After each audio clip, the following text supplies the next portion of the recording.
Bom dia. Bom dia, gente. Vocês estão me ouvindo?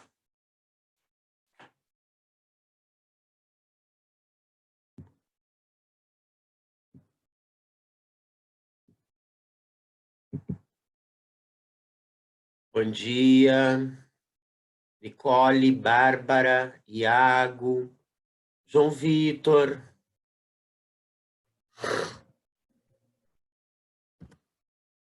Ok? Estão enxergando direitinho aqui o quadro?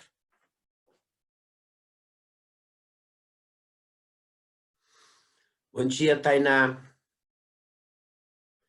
Vamos, então, pegar a nossa provinha para a gente terminar aqui, a provinha de 2017, né, que nós estávamos fazendo. E vamos dar uma olhadinha ali, então, o primeiro texto nós terminamos, aquele do Brasil com B maiúsculo e o Brasil com B minúsculo, né? Acredito que terminamos aquele texto. Questão 9 ali. Depois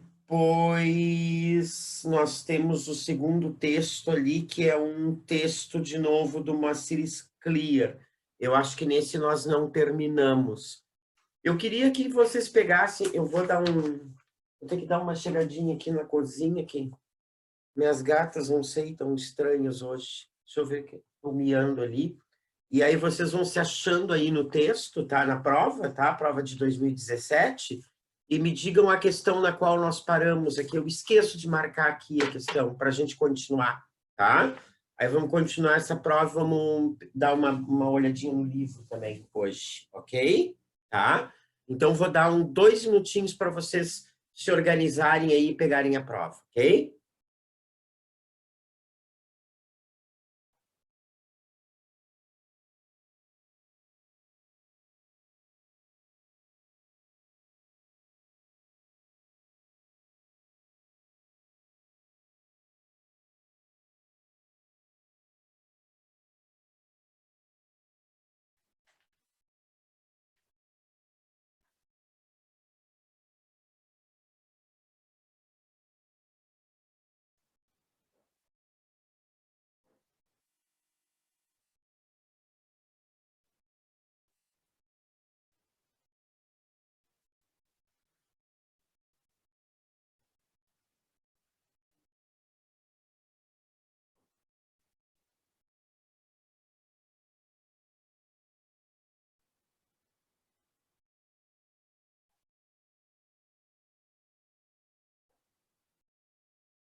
Acho que não lemos o texto do Scliar, Tainá, e o Iago disse que foi a última questão, foi a 9. Ai, muito obrigado, gente, tá? Então, vamos começar com a questão 10, depois vamos ler o texto do Scliar, vamos terminar essa prova de hoje, tá? Eu acho que tá legal, assim, né, gente, essa questão. Vamos conversar um pouquinho aqui antes da aula? Eu acho legal essa questão da gente estar resolvendo provas da URGS, né? Porque eu não sei como é que está essa questão do material, se vocês já receberam o livro 2, acho que não, né? Então, eu não sei, gente, eu vou começar, eu acho, assim, na próxima semana, não sei o que vocês acham, assim, da gente dar uma olhada, começar a ver um pouco de gramática por nossa conta e risco, sabe? Porque aí, quando chegar esse livro, a gente retoca, né? Retoca a gramática, tá? Ah, vocês já receberam o livro 2? Então tá, Iago, eu não recebi ainda. Eu tenho que falar isso com a Michele. Iago, me diz uma coisa, esse livro 2, pelo que tu leste aí nele, ele tem gramática, alguma coisa de gramática, ou Iago? Ou ele continua só naquela questão do Enem, de análise de texto, né? Dá uma olhadinha aí e me dá um retorno, né?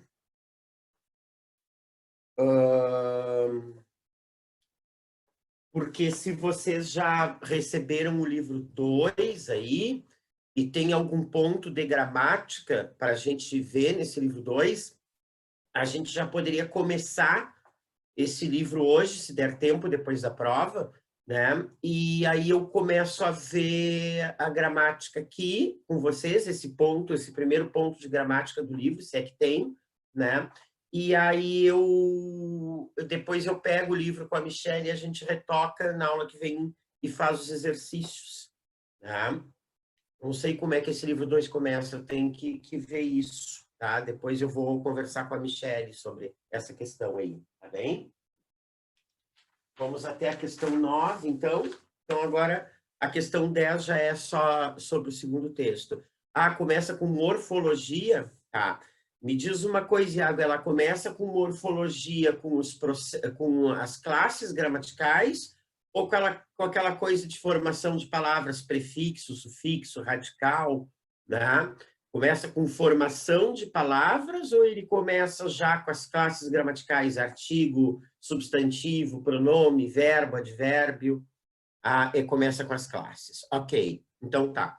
Então eu já vou... Então, se der tempo hoje, Iago, depois que a gente resolver essa prova, eu já vou fazer um quadrinho aqui das classes gramaticais com vocês, certo? A gente já dá uma visão genérica sobre as classes, né? E depois eu pego o livro e a gente vai estudando classe por classe, ok? Tá? Perfeito, perfeito, Iago. Então tá. Tá? Então, perfeito, me situei agora aqui. Vamos então, né? Eu acho que terminamos a prova e depois a gente pega as classes, né? O que vocês acham? Acho que é isso, né? Para essa prova não ficar incompleta.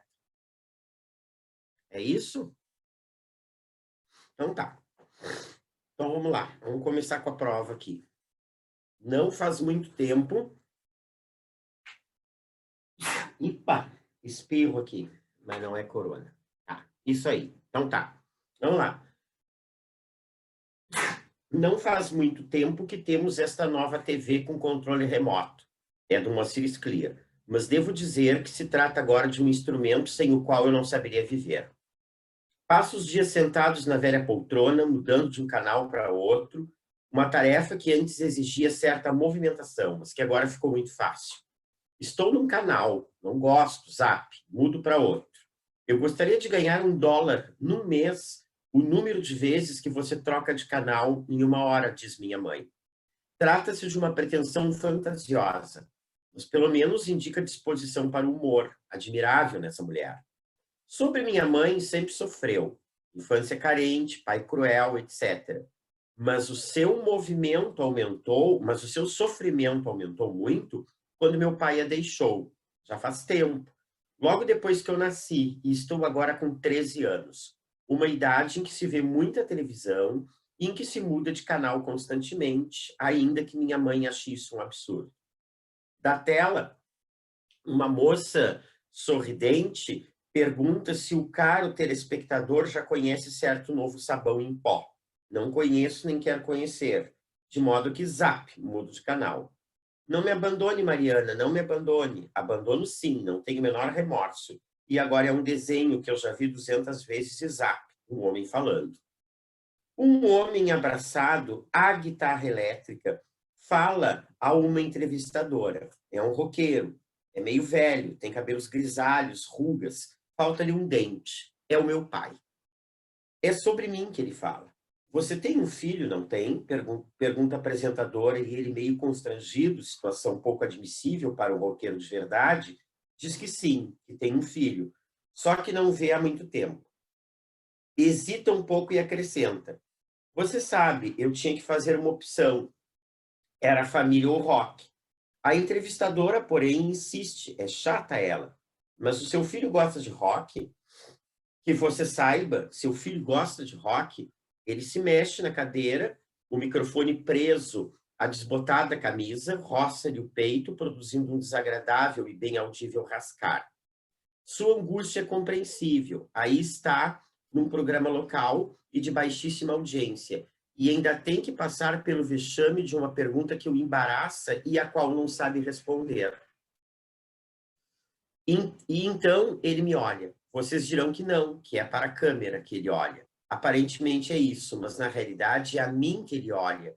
Sabe que em algum lugar, diante de uma TV, estou a fitar o rosto atormentado, as lágrimas me correndo pelo rosto, e no meu olhar ele procura resposta à pergunta da apresentadora. Você gosta de rock? Você gosta de mim? Você me perdoa? Mas aí comete um engano mortal. Insensivelmente, automaticamente, seus cabelos, seus dedos começam a dedilhar as cordas da guitarra. É o vício do velho roqueiro.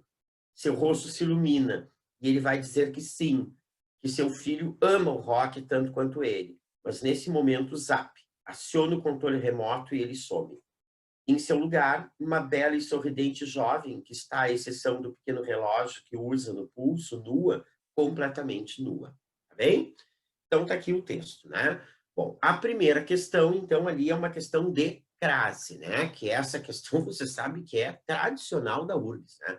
Tem prova da URGS que não vem essa questão de crase aí com lacunas para a gente preencher com A com crase e sem crase, né? Nós já revisamos a crase aqui, falei dos casos proibitivos de crase para vocês, ensinei para vocês a regra da substituição, né? Então, quando a gente começar a ver crase mesmo pelo livro, aí vai ser uma barbada, porque nós já estamos praticando isso aqui, tá bem? Então, vamos lá. Ele quer as crases da linha 31, 32, 46, 59. Então, vamos lá para a linha 31. Um homem abraçado à guitarra elétrica. Né? Substitui esse guitarra elétrica, é uma palavra feminina, não se enquadra em nenhum daqueles casos proibitivos, então vamos aplicar a regra da substituição. Tá?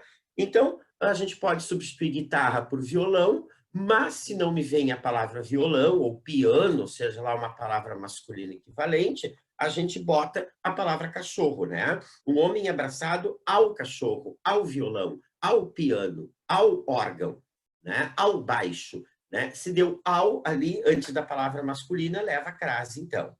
Fala a uma entrevistadora. Bom, aí a gente já tem um daqueles casos proibitivos, né? Uma ali já é artigo. Então, já tem artigo feminino antes da palavra entrevistadora, né? Então, eu não posso botar outro artigo, porque eu não posso indefinir ou e definir essa entrevistadora ao mesmo tempo. Então, esse A aí vai ser em crase, tá bem? Certo? Agora, vamos ali na linha 46.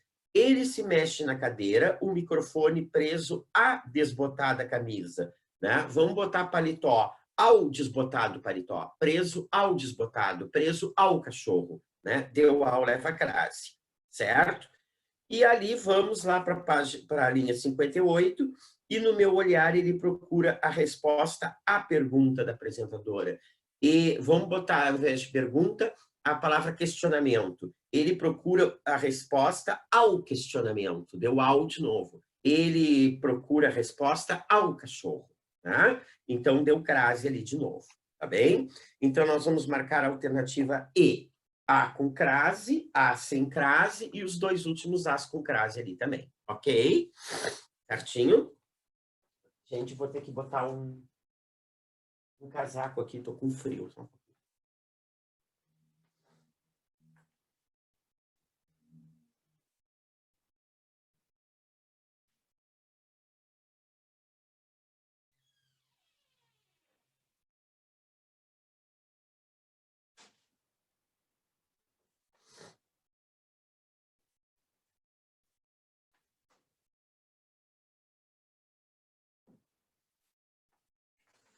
Certinho, então?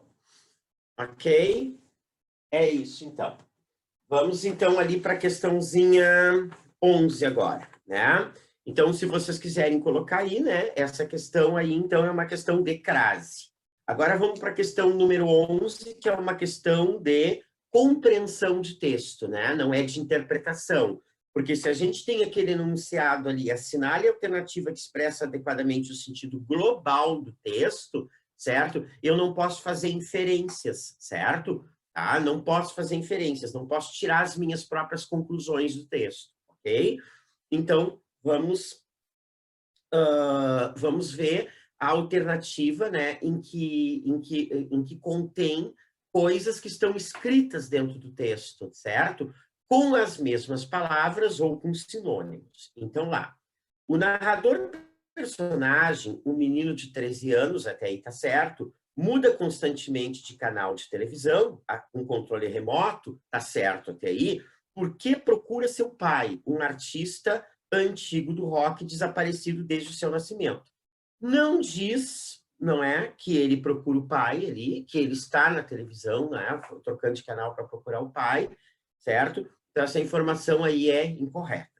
O narrador personagem, um menino de 13 anos, sofre porque sua mãe considera um absurdo que troque constantemente de canal.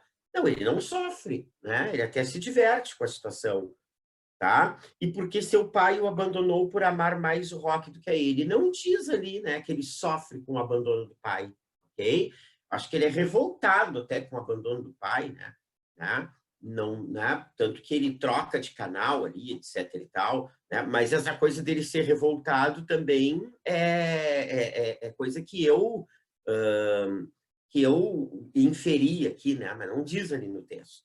Letra C. O narrador personagem foi abandonado pelo pai logo depois do nascimento e, após 13 anos, seu pai, ao ser entrevistado em um canal de televisão, pede-lhe perdão com a confissão de que ama tanto o rock quanto ele. Não, o pai ama mais o rock do que ele, certo? O pai não pede perdão, coisa nenhuma, tá? Completamente errada essa aí. Letra D. O narrador personagem, um menino de 13 anos, ao mudar constantemente de canal de televisão com controle remoto, depara-se em um canal com o pai que o abandonara logo após o seu nascimento. Tá certo isso aí. Tá? E o narrador personagem, um adolescente, troca constantemente canal de televisão com controle remoto e nessas mudanças encontra o pai, um roqueiro bem-sucedido que estava desaparecido. Não diz que é um roqueiro bem-sucedido ali, né? Pô, se o cara não tem um dente, inclusive, né? Não é, acho que não é muito bem-sucedido, né? Não diz isso no texto. Então, a alternativa D de Dinamarca. Assinale a afirmativa correta acerca das formas verbais no texto e seus sentidos. Tá? Bem,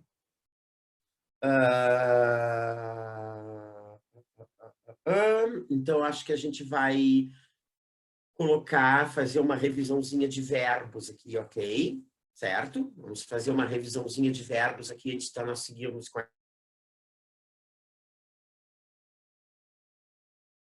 a matéria por tabela, né? E a gente já vê a matéria direcionada, né, para a questão, né, no enfoque da prova, ok? Gente, a URGS, ela não vai pedir, nem a URGS, nem o Enem, né, eles não vão pedir para vocês conjugarem verbos, para vocês formarem tempos verbais.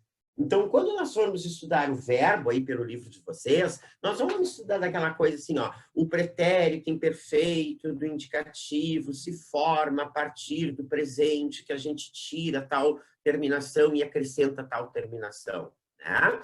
Isso não cai em prova. Eles, inclusive, já dão os tempos verbais, né? Eles já dão os verbos, inclusive, conjugados, tá? Então, não há necessidade da gente aprender a conjugar verbo aqui.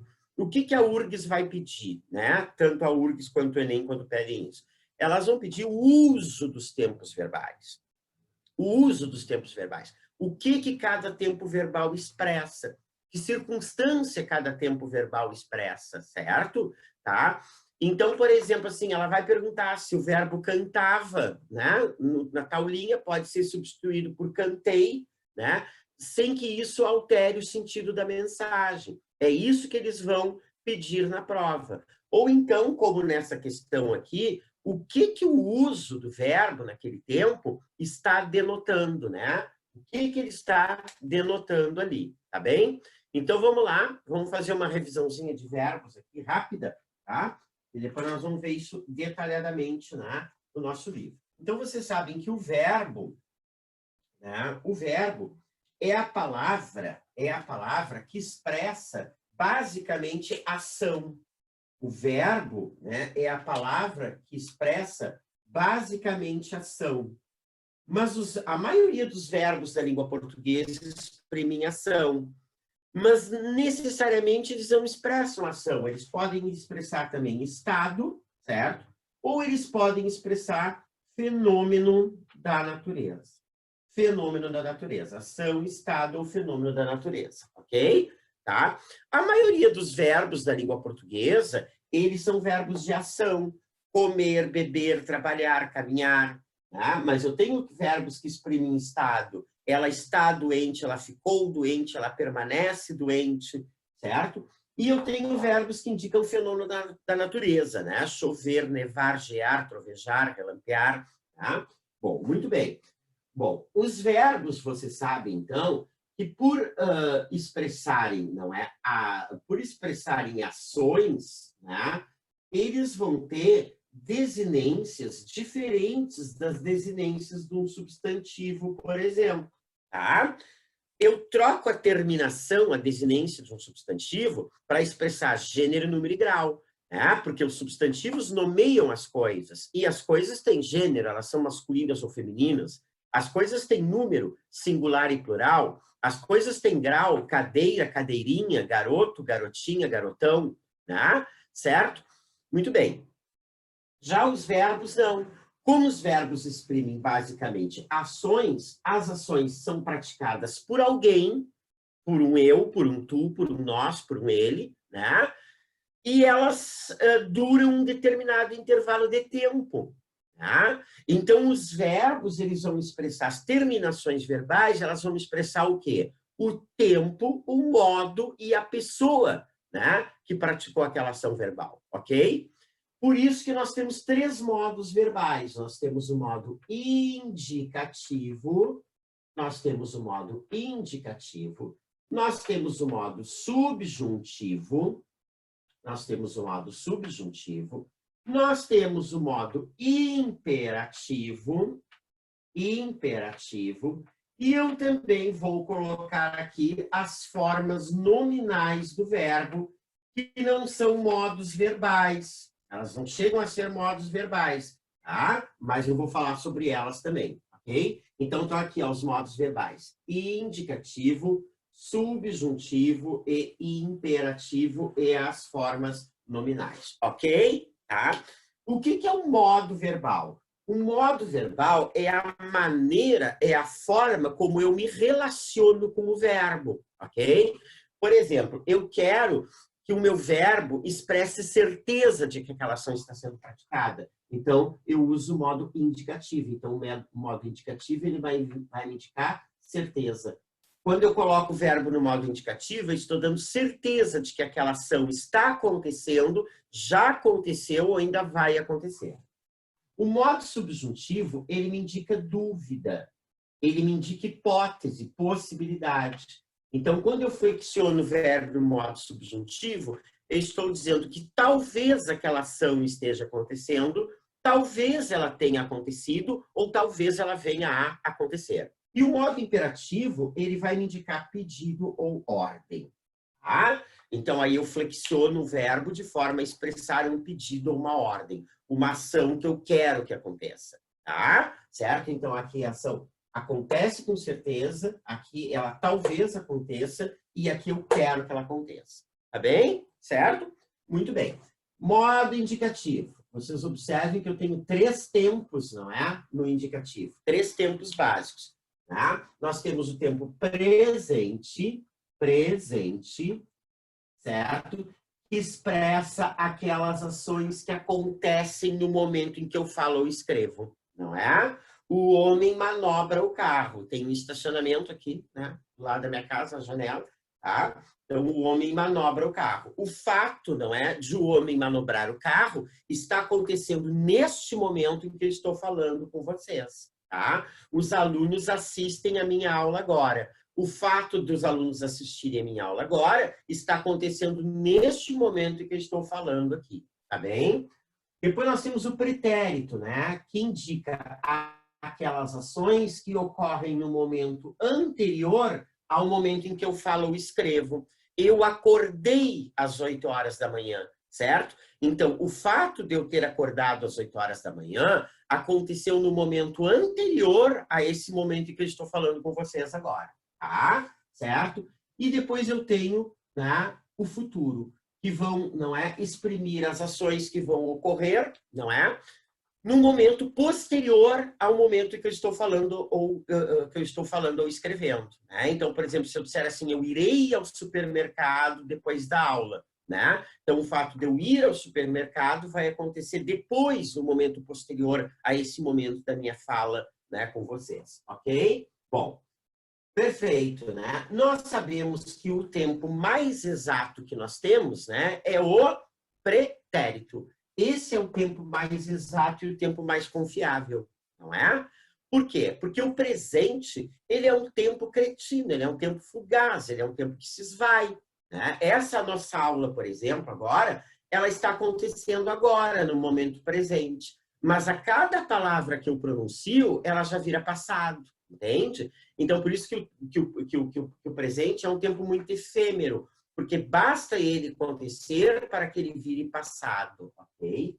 O futuro, por sua vez, ele é o tempo mais impreciso que existe, não é? Eu pretendo ir ao supermercado depois dessa aula, mas não sei. Pode acontecer alguma coisa, pode chegar alguém aqui, sei lá, apesar do confinamento, sei lá, pode me dar um troço aqui, certo? E eu não poder ir ao supermercado, tá bem? Muito bem.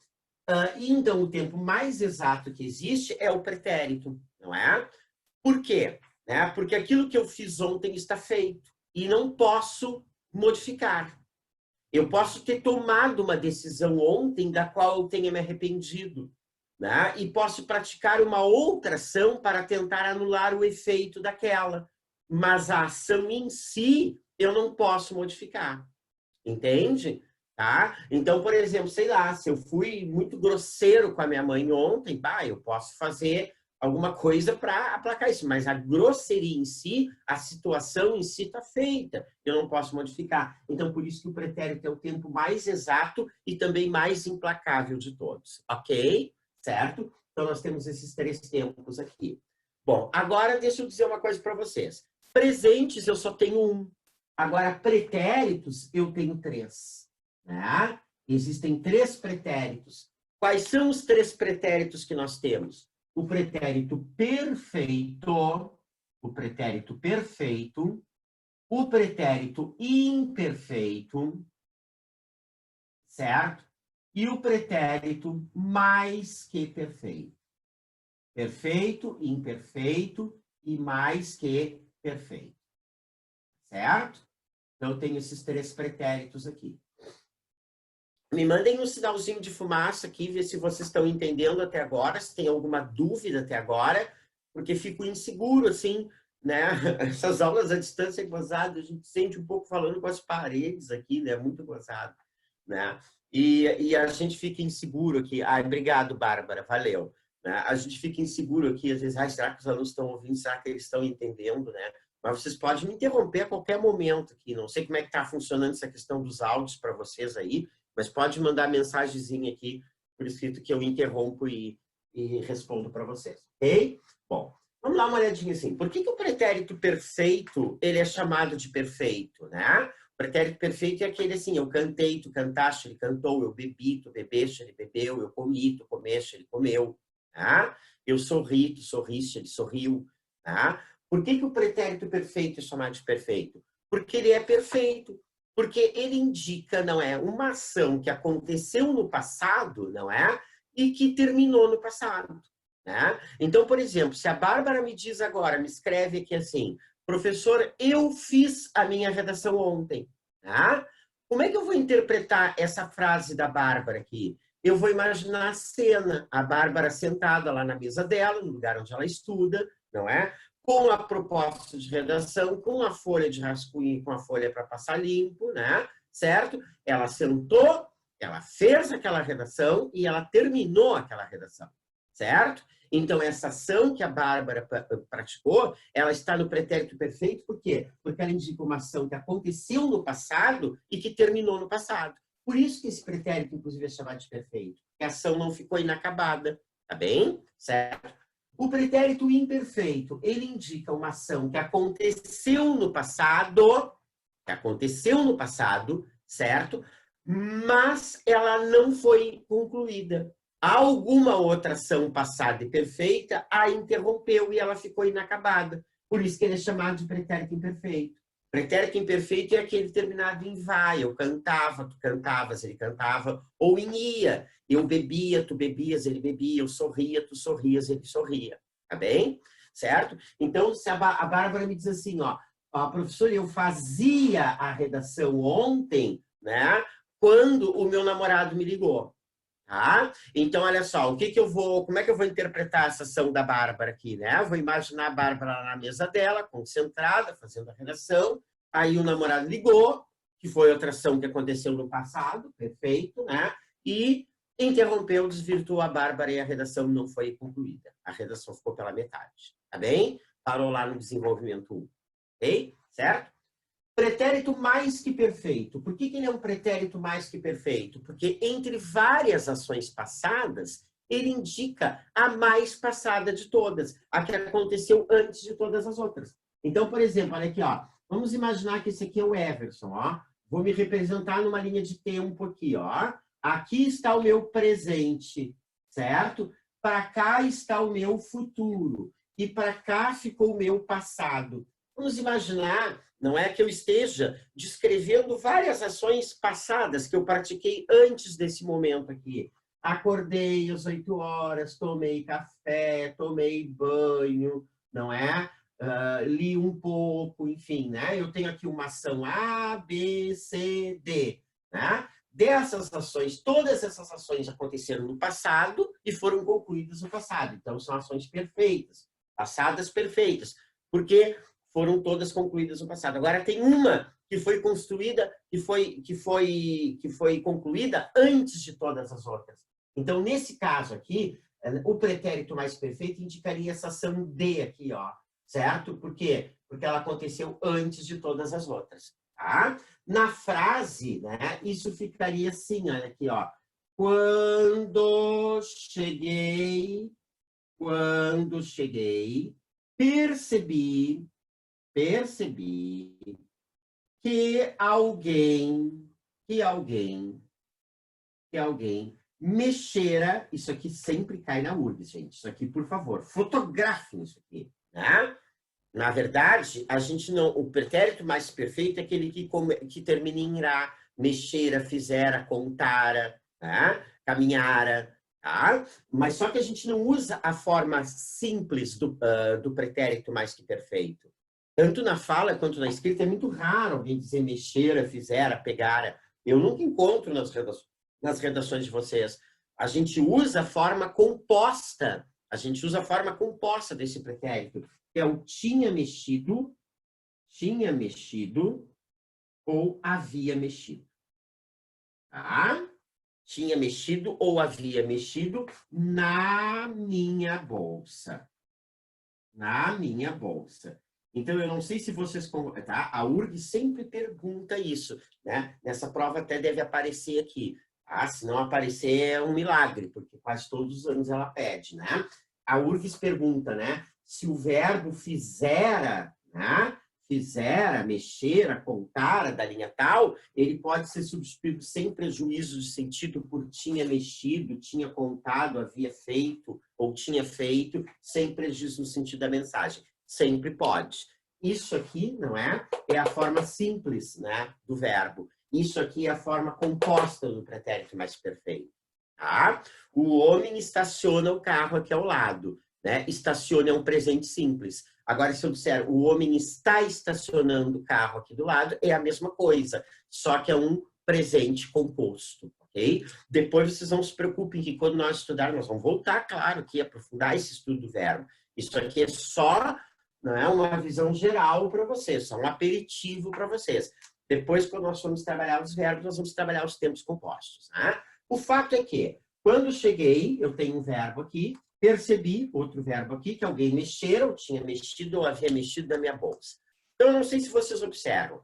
Eu tenho 3 ações passadas aqui e perfeitas. Por quê? Porque todas elas aconteceram no momento anterior a esse que eu estou aqui e todas elas foram concluídas neste passado.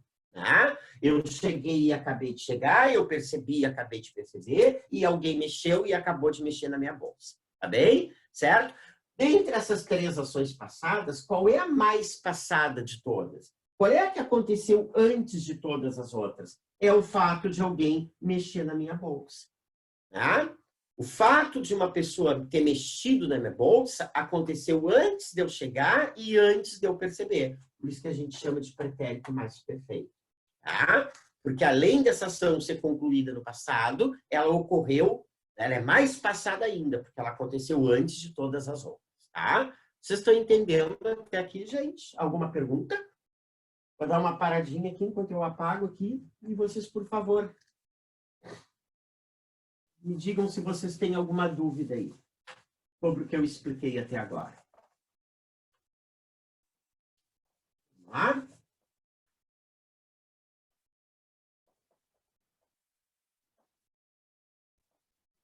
Eu acho que esse quadro já está se entregando aqui. Vou ter que comprar outro. Vamos ver, então. Tranquilo, Iago? Muito obrigado. Então, tá, vamos lá, então. Futuro. Né? Futuros. Nós temos 2 futuros. Né? O futuro é aquele tempo, né, que acontece, que descreve aquelas ações que vão acontecer no momento posterior a esse momento da minha fala ou da escrita. Eu tenho um futuro chamado de futuro do presente e eu tenho um futuro que eu chamo de futuro do pretérito. Futuro do presente e futuro do pretérito. Tá? Certo? Qual é a diferença, né? Os dois, o futuro por si só, ele já é um tempo impreciso, né? É o tempo menos exato de todos aqui, né? Mas, não é? O futuro do presente é um futuro mais certeiro, mais provável de acontecer do que o futuro do pretérito, né? Por que ele se chama de futuro do presente? Ele se chama futuro do presente por quê? Porque para ele acontecer, basta que eu esteja vivo naquele momento presente. Então, por exemplo, eu vou dizer assim para vocês, ó, eu viajarei amanhã, né? Esse é um futuro do presente. Do que depende o fato do ato de eu viajar amanhã? De eu estar vivo amanhã. Então, ele vai acontecer de qualquer forma. Só depende de eu estar vivo. Já o futuro do pretérito, não. O futuro do pretérito é um futuro mais improvável de acontecer. Por quê? Porque para ele acontecer, ele depende, não é, de uma outra ação passada e imperfeita. Né? Eu viajaria amanhã se não fosse a pandemia. Né? Então, o fato de eu viajar amanhã depende, não é, de não haver essa pandemia. Né? Eu trocaria de carro se eu tivesse dinheiro. Né? O fato de eu trocar de carro, certo? Ele depende de uma outra ação, que é o fato de eu ter dinheiro. Então, aqui o futuro do presente é que ele termina em irei, cantarei, farei, correrei. E o futuro do pretérito sempre, sempre termina em iria, não é? Cantaria, beberia, comeria. Tá bem? Modo subjuntivo, que é aquele modo que me indica dúvida, hipótese, possibilidade. Eu tenho 3 tempos no modo subjuntivo aqui. Opa! Eu tenho 3 tempos no modo subjuntivo. Eu tenho o presente do subjuntivo, eu tenho o presente do subjuntivo, eu tenho o pretérito imperfeito do subjuntivo, o pretérito imperfeito do subjuntivo, todos aqui vão me indicar dúvida, viu? Hipótese e possibilidade. E eu tenho o futuro do subjuntivo, ok? O presente do subjuntivo é aquele que nós conjugamos com o auxílio da palavra que eu cante, que tu cantes, que ele cante.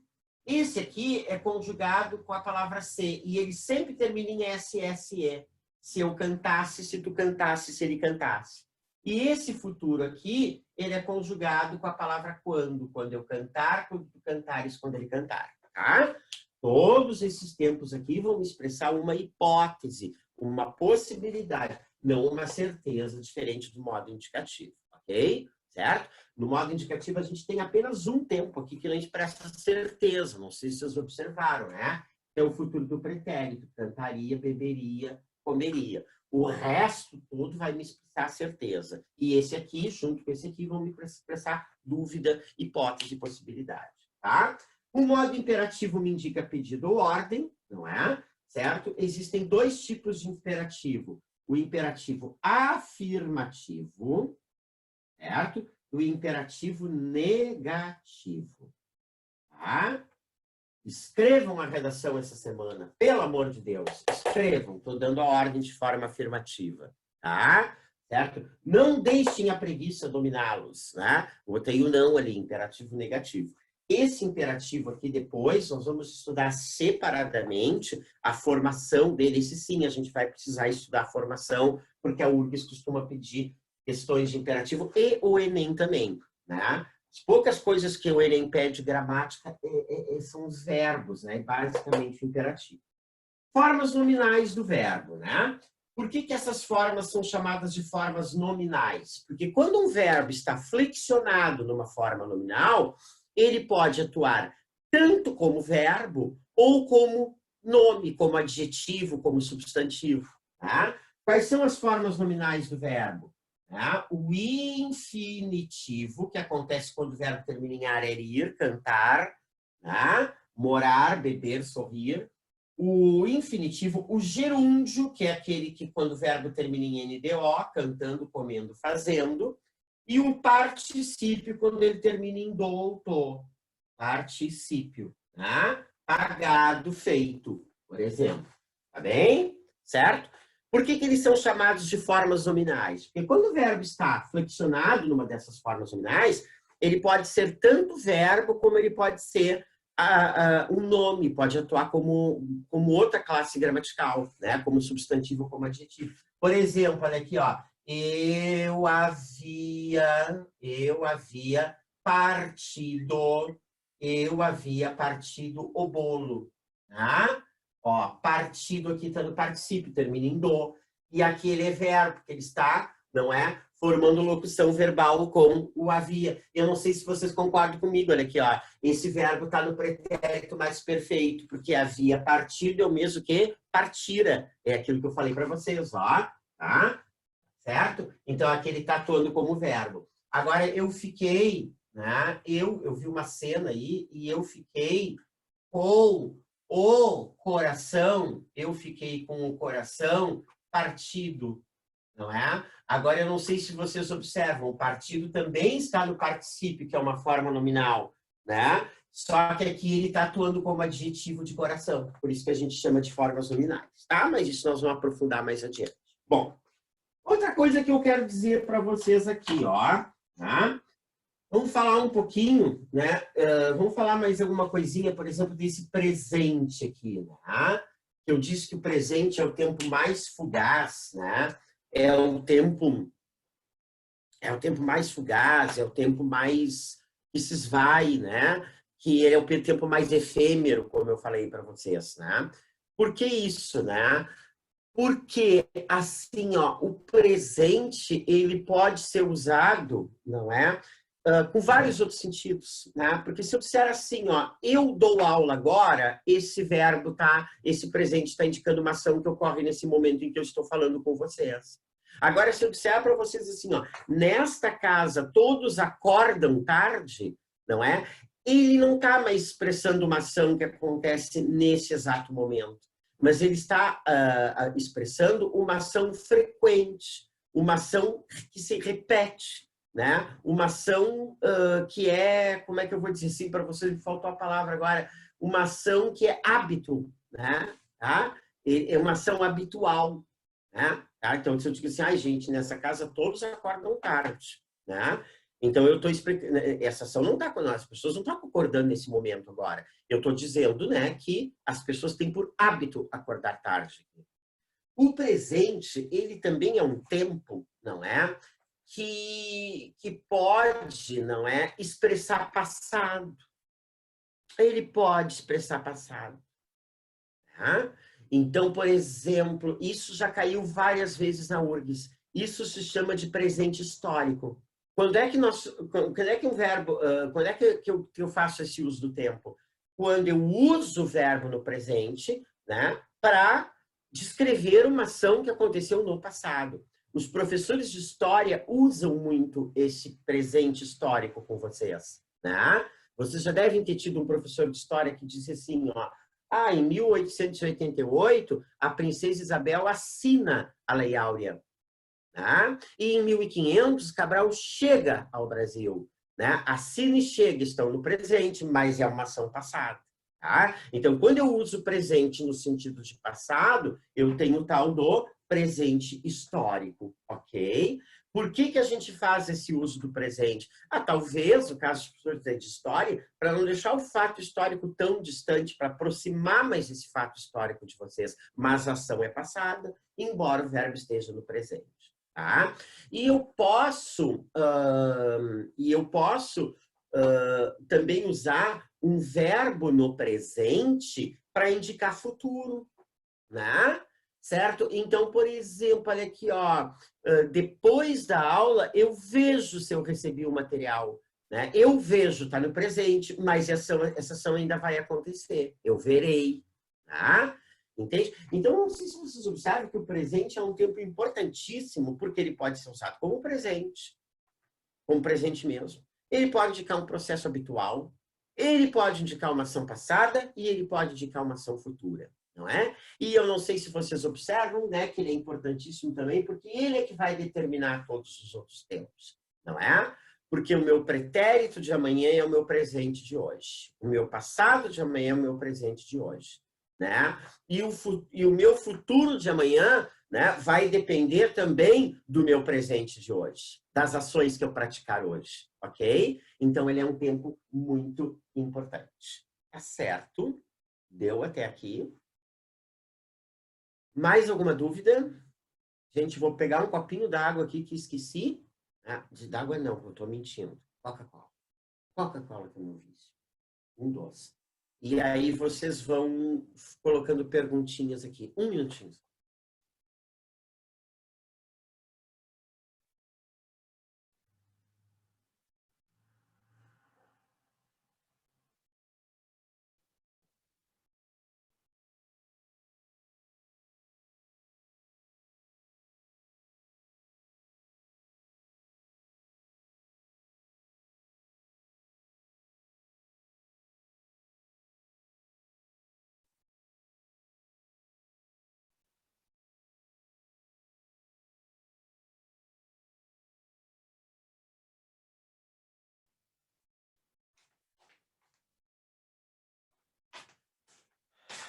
Tranquilo, Iago? Tá tudo certo, Bárbara? Que bom.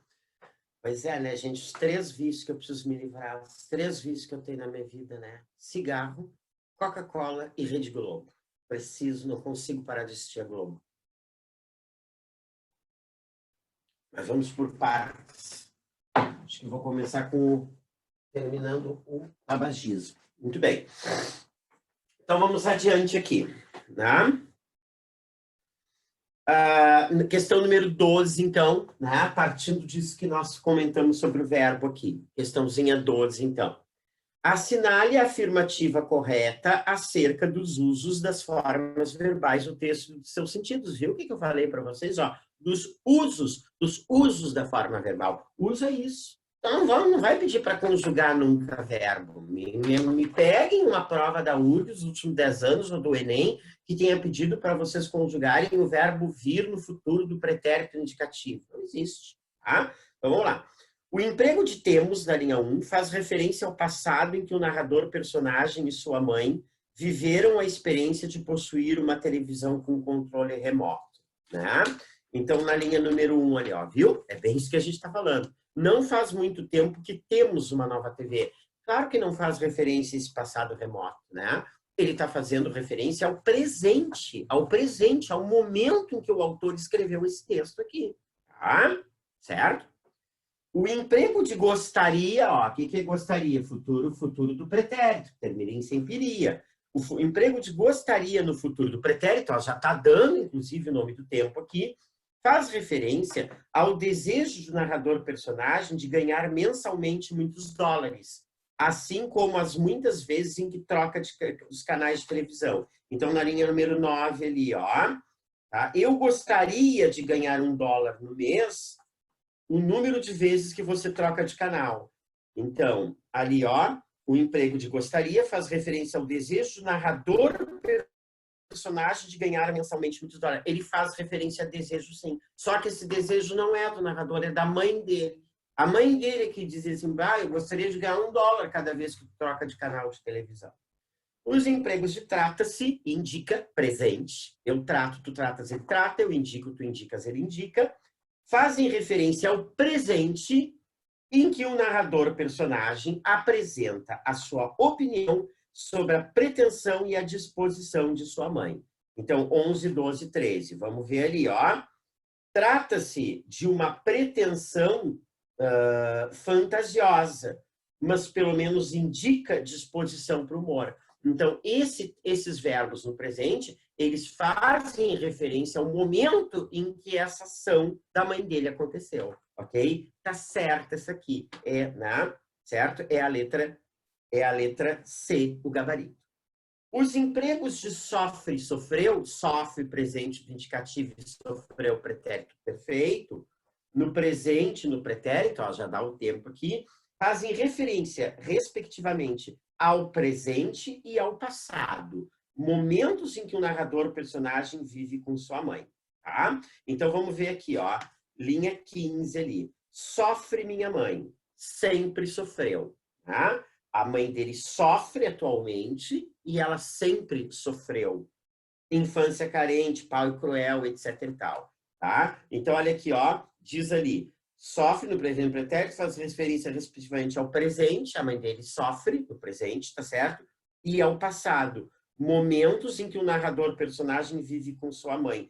Não, no passado ele não viveu necessariamente com a mãe, né?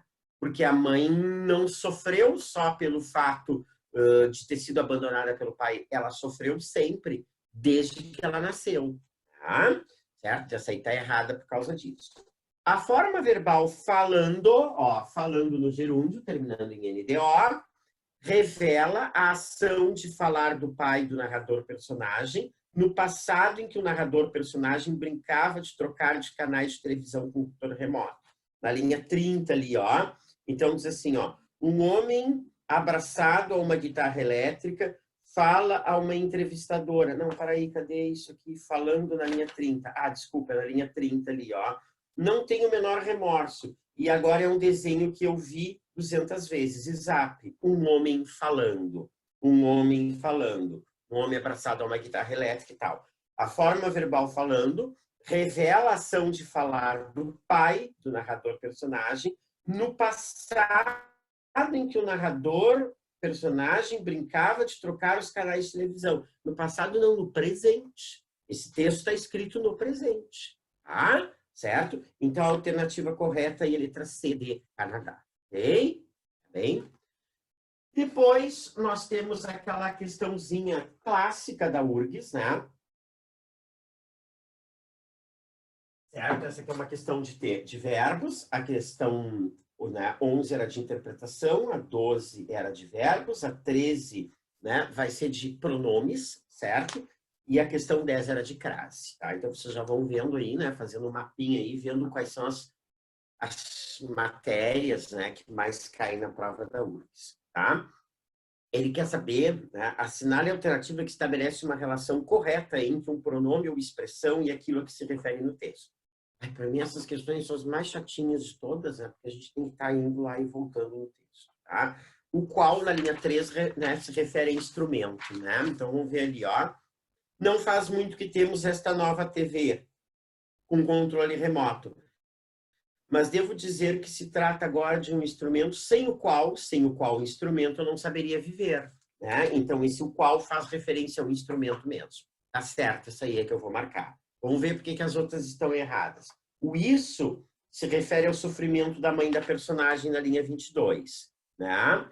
Então, diz ali o seguinte, ó. Vamos ler a partir da linha 19. Uma idade em que se vê muita televisão e em que se muda de canal constantemente. Ainda que minha mãe não ache isso um absurdo. Esse isso faz referência, né, ao ato de mudar de canal, não ao sofrimento da mãe. Tá errado.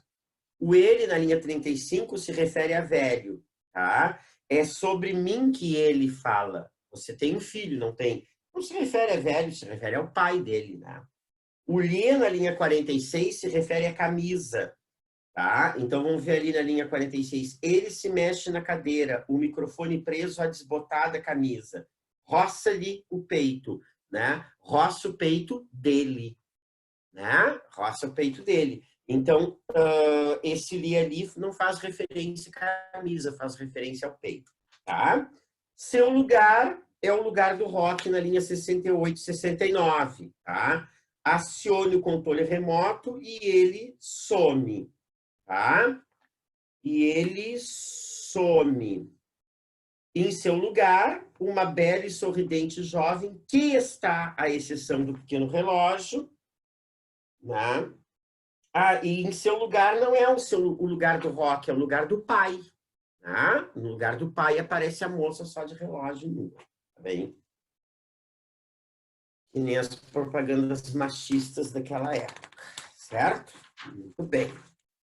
Tá? Então, a alternativa correta ali é a letra A de América. Tá bem? Vamos à questão 14. Agora.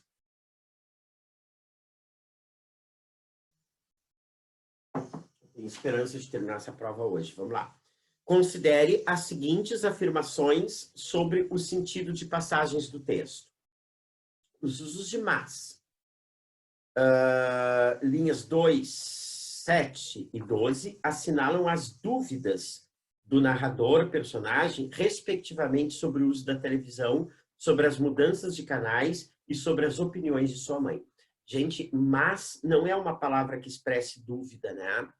Incerteza. O mas é uma palavra que expressa oposição, mas vamos ver lá na linha 2, ó.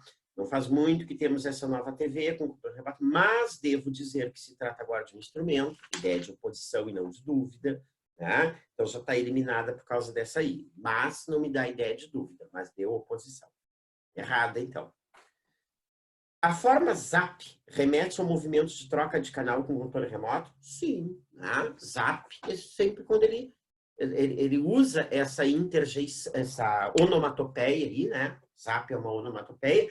O que é uma onomatopeia? É uma palavra que tenta imitar um som, um ruído, um barulho, e ele usa justamente isso para indicar o movimento de canal. Essa aí tá certa. 3. A passagem é chata, ela, entre parênteses, na linha 43, revela o fato de o pai do narrador, personagem, considerar a entrevistadora insistente. Não é o pai do narrador que considera a entrevistadora insistente, é ele, o próprio narrador, o filho, que considera a entrevistadora uma chata. Então tá errada. É apenas a 2, letra B de Brasil.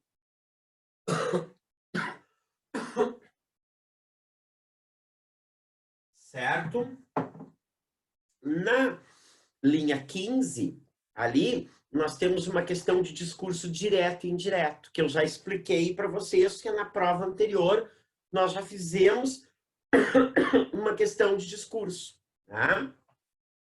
Passando a questão do discurso, uma oração do discurso direto para indireto, né? Tá? O aluno disse, 2 pontos, sua aula está muito chata, discurso direto. Um aluno me disse que minha aula estava muito chata. Então, a gente tem que dar uma olhadinha na troca de tempos verbais ali. Estava no presente, ele vai para o pretérito imperfeito, estava, né? Eu fiz um esqueminha aqui no quadro para vocês, eu me lembro, colocando todas as transformações que devem acontecer no discurso direto e indireto.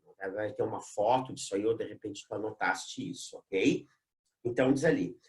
Na coluna da esquerda, abaixo, estão listados modos diferentes de apresentação pelo narrador de discurso direto e indireto no interior da narrativa. Na coluna da direita, passagens que correspondem à caracterização desses discursos e suas relações aos dizeres do narrador e demais personagens presentes no texto. Tá? Então, diz ali o seguinte, né? Essa aí eu vou ter que dar, né, gente? A resposta já de cara, porque senão nós vamos demorar um tempo para fazer isso aqui, né? Por exemplo, aquela fala ali, ó. Eu gostaria de ganhar em dólar no mês o número de vezes que você troca de canal em 1 hora, né?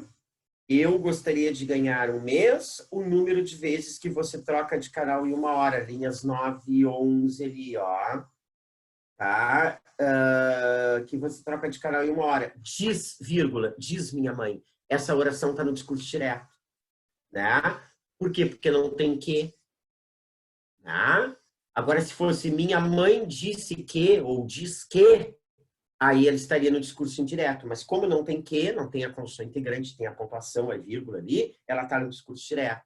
Então, o que eu vou botar ali, ó? Eu vou botar o número 2 ali, ó. Passagem que traz o discurso direto que revela o dizer da mãe do narrador personagem. Número 2 ali. Tá? Certo? Então, já risca o 2 aí, porque a gente não vai precisar mais usar o 2. Tá bem? Não conheço nem quero conhecer, na linha 25 ali, ó. Tá? A moça pretende saber se o telespectador já conhece certo novo sabão em pó. Não conheço e não quero conhecer, de modo que zapping de canal. Né? Nós temos aí, né, gente, um discurso direto. E de quem é esse discurso direto? Do próprio narrador personagem. Tá? Então, nós vamos botar número 1 ali, ó. Passagem que traz o discurso direto do narrador personagem que revela os diálogos entre ele e a televisão. Ele está conversando com a televisão. Bem? Certo? Agora nós vamos ver ali aquela frase ali, ó. Vocês dirão que não, que é para a câmera que ele olha, né? Ele está conversando, não é? Não sei se vocês concordam comigo, né? Que ele está supondo, né? Ele está supondo, tá? Que os leitores estão pensando. Mas vamos ali na linha 53 e 54 ali do texto, né? Que diz assim, ó, vocês dirão, e então ele me olha. Vocês dirão que não, que é para a câmera que ele olha. Aparentemente é isso. Se ele está falando diretamente com o leitor, é discurso, não é direto. Né? É discurso direto ali, certo? E, não, para aí, só um pouquinho. Deixa eu ver de novo ali, ó. Vocês dirão que não. Ah, não, ó, tem o que ali, ó. Se fosse assim, vocês dirão, 2 pontos, não, é para a câmera que ele olha, seria discurso direto. Mas como tem aquele que ali, eu tenho discurso indireto. Então, nós vamos marcar número 6 ali. Tá? Passagem que traz consigo o discurso indireto, que revela a suposição do narrador-personagem da resposta dos leitores sobre suas convicções. Tá bem? É esse aí, número 6, então. E vamos para a última. Ele vai dizer que sim, que seu filho ama o rock tanto quanto ele. Né? Então, ó, ele vai dizer que sim, tem o que ali. Então, se fosse assim, ele vai dizer 2 pontos, abre aspas, sim, seria discurso direto, mas tem que é discurso indireto. Então, normalmente vou botar número 5 ali, ó. Passagem que traz discurso indireto, que revela a suposição do narrador-personagem a respeito do que o pai irá responder. Tá? Então, a gente vai marcar a letra B ali. 2, 1, 6 e 5. Tá certo? Muito bem. Agora temos ali uma questãozinha na número 16, não é? De pontuação. Associe cada ocorrência de sinal do ponto de pontuação à esquerda com o sentido à direita, e tal sinal ajuda a expressar o contexto em que ocorre, tá? Então, ali, essa é uma questão de pontuação bem fácil, não vai ter dificuldade nenhuma ali, né? Os 2 pontos da linha 15 e 62, né? Vamos dar uma olhadinha ali na linha 15 e na linha 62. Sofre minha mãe, sempre sofreu, né? Ele está explicando por que a mãe sofreu, porque ela teve uma infância carente, porque ela teve um pai cruel, né? Então, os 2 pontos, eles estão introduzindo uma explicação ali, né? Os 2 pontos, eles podem introduzir uma explicação, tá? Quando eu digo assim, ó, fiquem tranquilos, 2 pontos, vocês vão gabaritar a redação. Fiquem tranquilos, pois vocês, porque vocês vão gabaritar a redação, tá? Certo? Tá? Então, por exemplo, assim, ó, quando eu digo assim, ó, só uma coisa me incomoda, 2 pontos, a indiferença das pessoas. Essa indiferença das pessoas está introduzindo um aposto, que é uma explicação da coisa que me incomoda. Tá?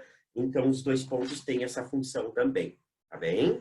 Na linha 62, ali, vamos ver se os dois pontos têm a mesma função, tá? Mas aí comete um engano mortal. 2 pontos. Insensivelmente, ele vai explicar que engano mortal é esse, tá bem?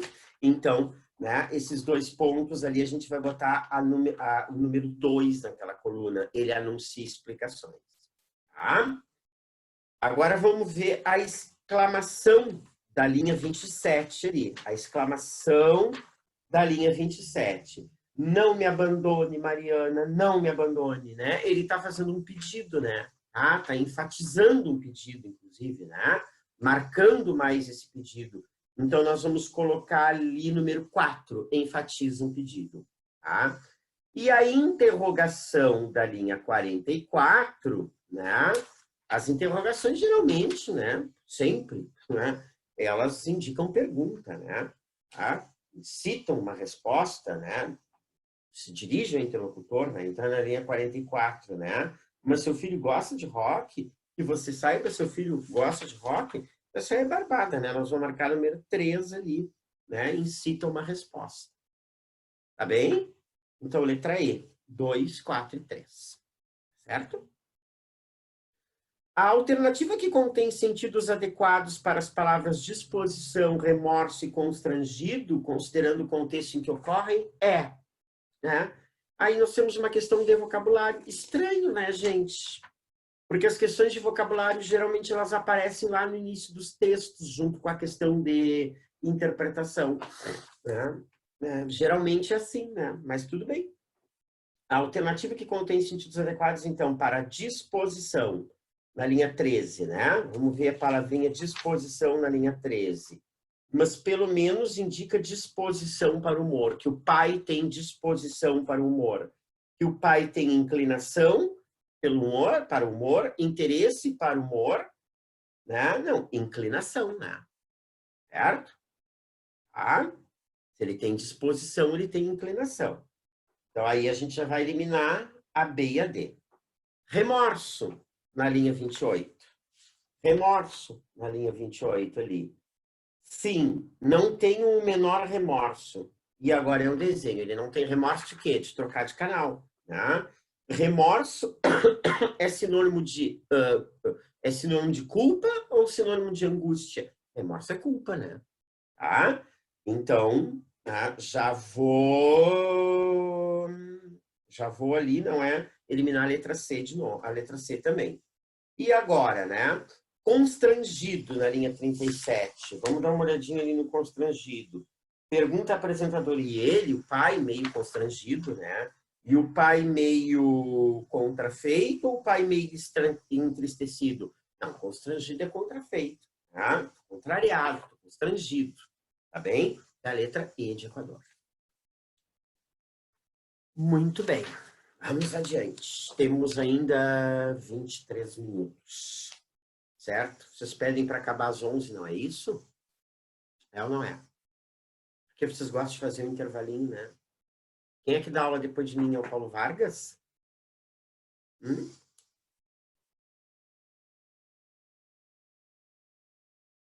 Estão me ouvindo, gente? Meu Deus, que silêncio. 11 participantes, sim, senhor. Tainá, obrigado. Obrigado, Tainá. Vamos lá, então. Bom, o último texto da prova vai ser aquele texto, tá? Obrigado, João Lucas. Então, tá. Então, a gente termina às 11, né? Vocês pedem sempre. Gente, vamos tentar, então, dar uma tocadinha aqui para a gente terminar essa prova, né? Gente, o último texto é aquele que fala sempre sobre... que traz sempre uma reflexão sobre a língua. Lembram, né? Primeiro texto, texto informativo, aquele Brasil com B maiúsculo e Brasil com B minúsculo, né? Segundo texto literário, o texto Macilis Clear, e o terceiro texto, uma reflexão sobre a língua. Tá? Vamos lá, então.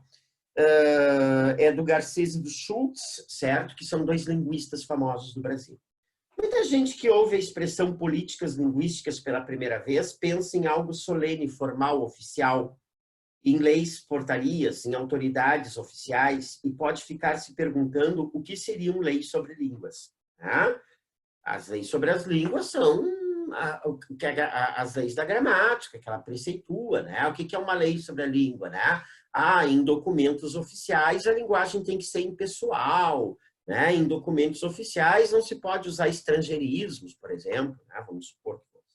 De fato, há leis sobre línguas, mas as políticas linguísticas também podem ser menos formais e nem pensar e nem passar por leis propriamente ditas. Então, política linguística não tem nada a ver com leis sobre a língua. Tá? Leis sobre a língua são leis que regulam a língua. Tá? Por exemplo, os verbos, né, numa lei, num código civil, num código penal, na Constituição, eles têm que estar conjugados em tal tempo. Isso é uma lei sobre a língua. Tá? Mas não chega, política linguística quer dizer outra coisa. Em quase todos os casos, figuram no cotidiano, pois envolvem não só a gestão da linguagem, mas também as práticas de linguagem e as crenças e valores que circulam a respeito delas. Né? Por exemplo, o que é uma crença a respeito da linguagem? Né? Pessoas ricas falam o português culto, necessariamente. Né? Tá? O cara não teve escolaridade, o cara abriu uma empresa, né, para vender, sei lá, cachorro-quente, se deu bem na vida, criou uma rede de empresas de cachorro-quente, ficou milionário, ele continua falando botemos, peguei, me tirei, apesar de ser rico, entende? Então, as políticas linguísticas são esses mitos que a gente cria, essas ideias equivocadas. Tome, por exemplo, a situação do cidadão das classes confortáveis brasileiras, né? Que quer que a escola ensine a norma culta da língua portuguesa. Os pais querem, né? Que a escola ensine o português formal para os filhos, certo? Lembram o rolo que deu aquela vez com aquele livro didático, que ele botou um exemplo lá da língua coloquial, dizendo que aquilo podia ser aceitável, da língua vulgar? Meu Deus do céu, os pais, né? Dos filhos de classe média, média alta, caíram em cima, né? Ele folga em saber que se vai exigir isso dos candidatos às vagas para o ensino superior, mas nem sempre observa ou exige o mesmo padrão culto, por exemplo, na ata do condomínio que ele aprova como está, desapegada da ortografia e das regras de concordância verbais e nominais preconizadas pela gramática normativa. Então, os pais são muito contraditórios nesse sentido, né? Eles querem uma escola que ensine a norma padrão da língua, mas ele mesmo não defende o uso dessa norma no cotidiano dele. Fala de qualquer jeito, escreve de qualquer jeito, assina qualquer coisa, mesmo que tenha erro de português. Isso é uma política linguística. Ele acha ótimo que a escola dos filhos faça baterias de exercícios para fixar as normas ortográficas, mas pouco se incomoda com os programas de redação nos enunciados das tarefas dirigidas às crianças ou nos textos de comunicação da escola dirigidos à comunidade escolar. Essas são políticas linguísticas. Afinal, onde há gente, há grupos de pessoas que falam línguas. E em cada um desses grupos, há decisões tácitas ou explícitas sobre como proceder, sobre o que é aceitável ou não, e por aí afora. Vamos chamar essas escolhas, assim como as discussões que levam até elas e as ações que delas resultam, de políticas. Esses grupos pequenos ou grandes de pessoas tratam com outros grupos, que por sua vez usam línguas e têm as suas políticas internas. Vivendo imersos em linguagem e tendo constantemente que lidar com outros indivíduos e outros grupos mediante o uso da linguagem, não surpreende que os recursos de linguagem, lá pelas tantas, se tornem eles próprios tema de política e objetos de políticas explícitas. Como esses recursos podem ou devem se apresentar? Que funções eles podem ou não devem ter? Quem pode ou deve ter acesso a eles? Muito do que fazemos, portanto, diz respeito às políticas linguísticas. Tá bem? Considere as afirmações abaixo, questão de interpretação.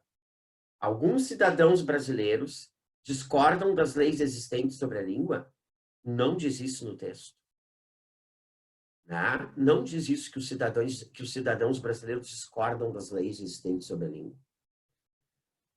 Alguns cidadãos brasileiros querem que se exija dos candidatos às vagas para o ensino superior a mesma norma culta que eles exigem nas atas dos condomínios. Não, eles não exigem a norma culta nas atas dos condomínios. Está errado isso aí. Então, só pode ser... A 3 tem que estar certa, né, gente? Porque a 1 e a 2 estão erradas. As escolas dos filhos de alguns cidadãos brasileiros comunicam-se com a comunidade escolar por meio de textos com problemas de redação? Sim. Né? Ele diz ali que os pais cobram, não é, dos filhos que façam baterias de testes, né, de ortografia, disso e daquilo, mas não ligam, não é, quando os bilhetes da escola vêm com erro.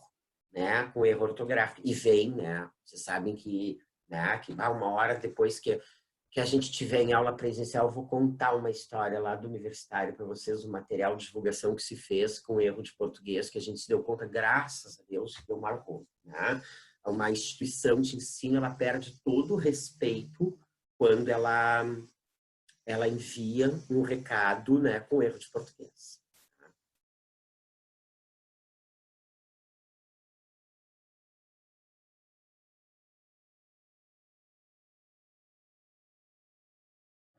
Geralmente, 90% dos casos, eles passam por mim, né? Ou por outro professor de português, no meu caso lá sou eu, né? Porque é isso ó, que ele fala aqui, né? A pessoa matricula o filho num curso pré-vestibular, né? Aí ela recebe lá um recado pré-vestibular, ou uma correspondência com um erro crasso de português, né? Pá, os pais vão desacreditar da instituição, né? Então é apenas a 3 ali, letra C. Assinale a alternativa correta de acordo com o sentido do texto. Outra questão de compreensão. Não posso fazer inferências aqui. O padrão culto exigido dos candidatos ao ensino superior costuma ser o mesmo exigido nas atas de condomínio? De novo, está errado. Né? Condomínio, eles não exigem padrão culto. Deveriam exigir, mas não exigem. Né? Políticas linguísticas são aspectos menos formais e não se apresentam em leis ou em portarias oficiais, né? Não, eles até não se apresentam, né, gente? Mas eles não são menos formais. Políticas linguísticas são decisões tomadas por grupos pequenos ou grandes de gestores, né? Não só de gestores, das pessoas em geral. Né? Por exemplo, vamos imaginar o seguinte, um grupo de adolescentes, né, que adota determinadas gírias. E para participar daquele grupo, a pessoa tem que falar aquelas gírias, porque senão eles vão debochar daquela pessoa ali. Né? Isso aí não é uma política linguística, é uma prática linguística adotada por um grupo, não necessariamente por gestores, ok? Políticas linguísticas envolvem práticas de linguagem e crenças e valores que as pessoas têm sobre essas práticas. As crenças e os valores que elas têm sobre essas práticas. Isso sim, isso sim. Né? Quem fala desse jeito é isso, quem usa tal palavra é maconheiro, quem usa tal coisa é funkeiro, né? Isso aqui é linguagem de empregada doméstica, preconceitos que as pessoas têm, né? Então, letra D é a que eu vou marcar que está correta. O cidadão das classes confortáveis brasileiras vê problemas de políticas linguísticas nos textos de comunicação da escola dirigidos à comunidade escolar. Não, ele não vê problemas de políticas linguísticas. Ele vê problemas, né, de ortografia mesmo, de erro mesmo. Então, é a letra D que nós vamos marcar. Assinale a alternativa em que a substituição proposta mantém o sentido da passagem do texto em que ocorre, considerando o contexto que a palavra é empregada. Viu por que eu estranhei a questão do vocabulário do texto anterior ser a última? Porque é bem como eu disse para vocês, ó, primeiro veio as questões de interpretação e vocabulário, e agora, a partir da questão 21 até a última, vão vir as questões de gramática, entende? Geralmente, em 90% dos casos, esse é o movimento da prova da URGS.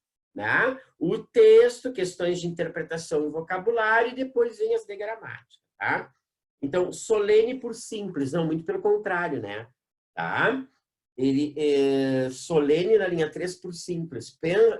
Pela primeira vez, pense em algo solene, formal, não. Solene é justamente o contrário de simples. Né? Tá?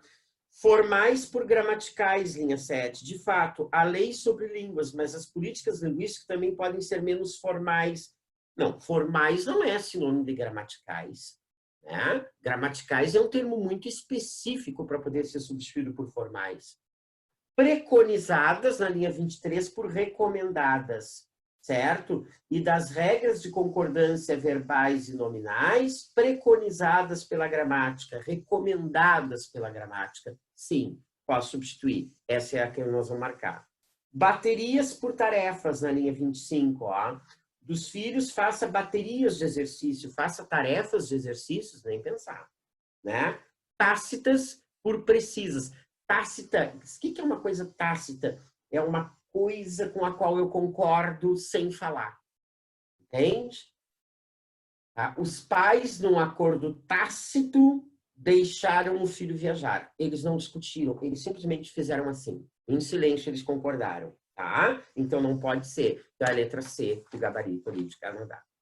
A questãozinha clássica da URGS de concordância verbal e nominal, que sempre caiu na prova anterior, nós fizemos aqui.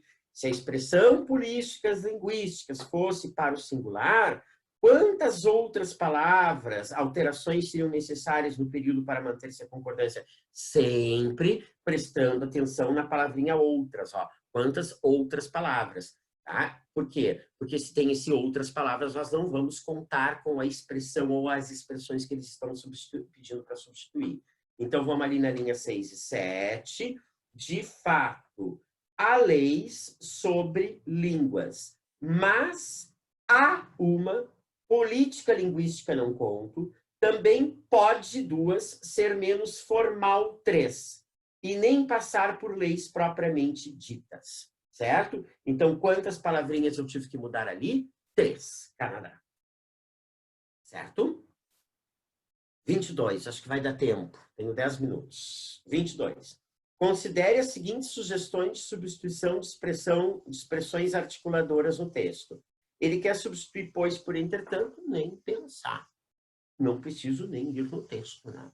Porque pois é uma conjunção explicativa. Fiquem quietos, pois eu estou falando. Aí é explicativa. Ou ele pode ser causal, não é? Ou o pois pode ser causal. Tá? Eu estou cansado, pois fui dormir muito tarde. Porque fui dormir muito tarde. E o pois pode ser conclusivo também, que eu já mostrei isso para vocês no quadro, quando ele vem depois do verbo entre vírgulas, né? Tá? Vocês estão estudando muito. Ponto e vírgula. Merecem, vírgula, pois, vírgula, ser aprovados. Merecem, portanto, ser aprovados. Então, o pois pode ser o quê? Explicativo. Causal, conclusivo, jamais adversativo. E, entretanto, é uma conjunção adversativa, me dá uma ideia de oposição, mas, porém, todavia, né, contudo, entretanto, no entanto. Então, está errada a número 1. Substituição de assim como por bem como são palavras aditivas, não é? Vamos ver ali na linha 37 para tirar a dúvida, né? Vamos chamar essas escolhas, assim como as discussões, bem como as discussões, posso substituir, tá certo? E substituição de portanto, por conseguinte, não preciso nem no texto. Porque portanto e por conseguinte são conjunções conclusivas, são sinônimas. Quais são as conjunções conclusivas? Logo, portanto, por isso, por conseguinte, então e pois depois do verbo. Não se preocupe que conjunções eu vou encher o saco de vocês. Fazer um estudo de conjunções às ganhas, tá? Mas, por enquanto, acho que vocês conseguem responder essa aqui, né? Apenas 2 e 3, letra D de Dinamarca. Assinale V ou F, que é uma daquelas questões, né, de pronomes que retomam elementos do texto, delas retoma políticas públicas, né, na linha 13, né? Então, mas também as práticas de linguagem, as crenças e valores que circulam a respeito delas, das práticas de linguagem, não das políticas públicas. Falso. Certo? Então, já elimino a D e a E. Vamos ver o ele. O ele retoma, não é? Cidadão das classes confortáveis brasileiras, linhas 14 e 15. Né? Tome, por exemplo, a situação do cidadão das classes confortáveis brasileiras que quer que a escola ensine a norma culta da língua portuguesa. Ele folga em saber. Ele quem? O cidadão das classes confortáveis, verdadeiro. Tá? Tá certo? Então, já elimina C ali também. Tá? Agora, o elas ali, ele retoma as discussões da linha 37, certo? Vamos chamar essas escolhas, assim como as discussões que levam até elas, que levam até o quê? As discussões, as escolhas, perdão. Vamos chamar essas escolhas, assim como as discussões que levam até elas quem? As escolhas, tá? Certo? Então, é verdadeira essa aí, tá bem? E eles retomam esses... Não, peraí, gente. Elas retomam as discussões da linha 37. Eu pensei uma coisa e falei outra. Vamos chamar essas escolhas, assim como as discussões que levam até elas, né? E as ações que levam, né? Esse elas, né? Ele retoma discussões, não, ele retoma escolhas, é falso. Pensei certo, falei errado. Eles retoma esses recursos na linha 48, né? Então, a gente tem ali, ó, como esses recursos podem ou devem se apresentar, que funções eles, ó, os recursos podem ou devem ter, quem pode ou deve ter acesso a eles, aqui é os recursos, verdadeira. Então, letra A de América, tá? Tenho 6 minutinhos para fazer a 24 e a 25. É isso que vocês têm que fazer lá na hora, né? A gente espera que vocês façam uma questão em 3 minutos, né? Para dar bastante tempo para a prova. Assinale a alternativa em que o prefixo des atribui a forma que se agrega o mesmo sentido de desapegada. O des aí, no caso de desapegada, ele está indicando negação. Tá?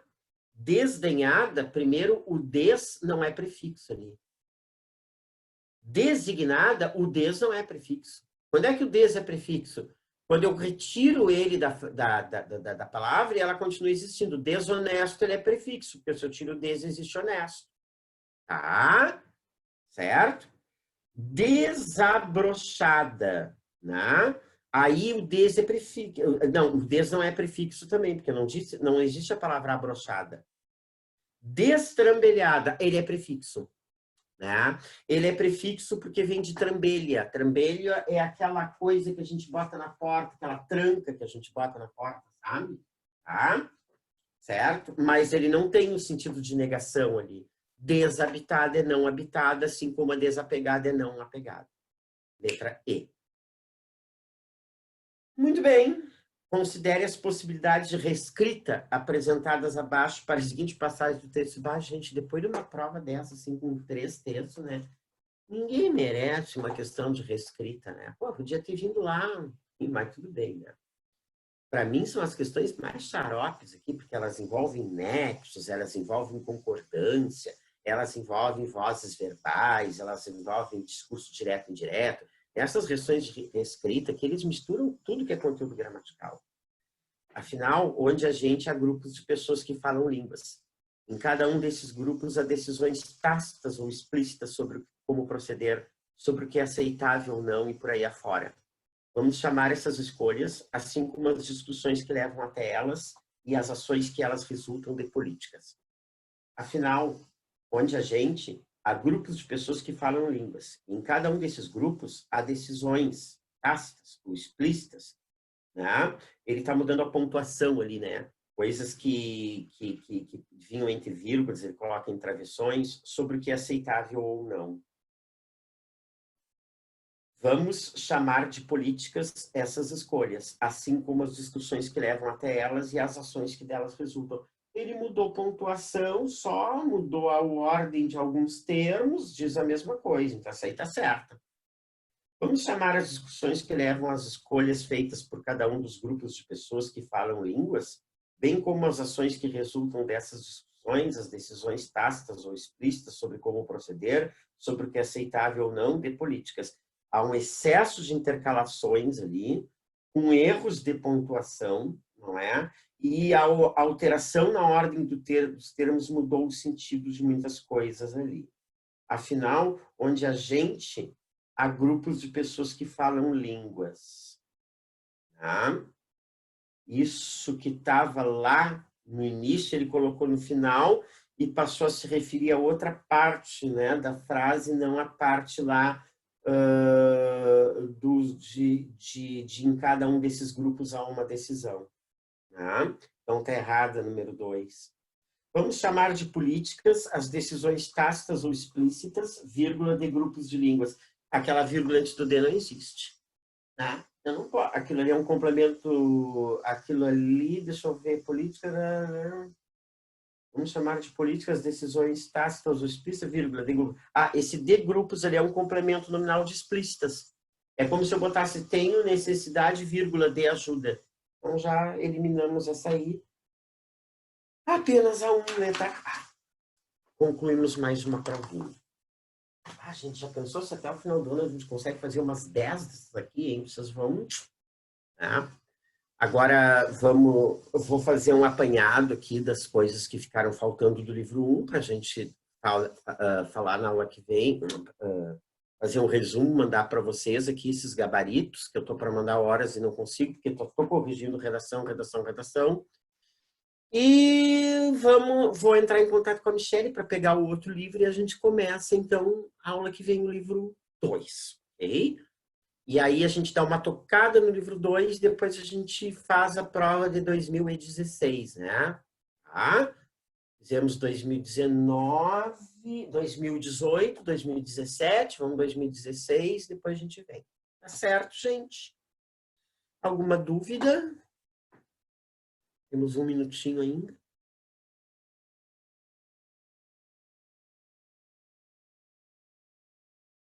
Foi muito rápido hoje, né? Precisava terminar essa prova com vocês hoje. Dei um sinalzinho de fumaça aqui. Se tem mais alguma dúvida? Obrigado, Iago. Não esqueçam de fazer a redação. Estou vendo aqueles programas de redação com a Michelle. Em seguida eu vou dar um retorno para vocês. Obrigado, João Vitor. Tá bem? Tudo certo, então?